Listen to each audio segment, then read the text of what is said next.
G'day mate. Many of you have asked me to give you some tips on how to drive like a dickhead. So, without further ado, here's our first lesson. Merging into traffic on the highway. Now, suppose you're driving the yellow car. You intend to merge into traffic, right? But there's another car, the red car, already on the highway. What do? Well, if you want to be a proper dickhead, don't try to measure his speed and adjust yours to match. Next slide please. Don't bother doing an over-the-shoulder check either. And don't use the full-on ramp to get up to speed. Just start merging. Go ahead. Cut off the driver in the red car. Remember, you're a dickhead. Next slide please. Force the red car to move over into the left-hand lane. That's where he should have been to begin with. He should have moved over to give you room in the first place. After all, you're a dickhead, and you have the right of way. Next slide please.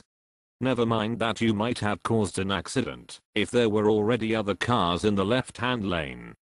The important thing is that you got onto the highway. Now that you've forced the other car to brake and move over into the left-hand lane, drive level with him for a while to show who's boss. Next slide please.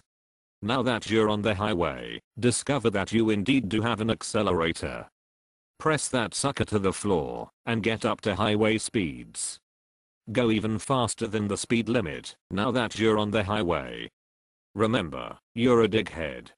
Well, that concludes today's lesson, highway merging for dickheads. And remember, if I've offended you in any way, that's probably because you're already driving like a moron and are already a certified dickhead. And remember what I said about comments. Don't bother. They're turned off.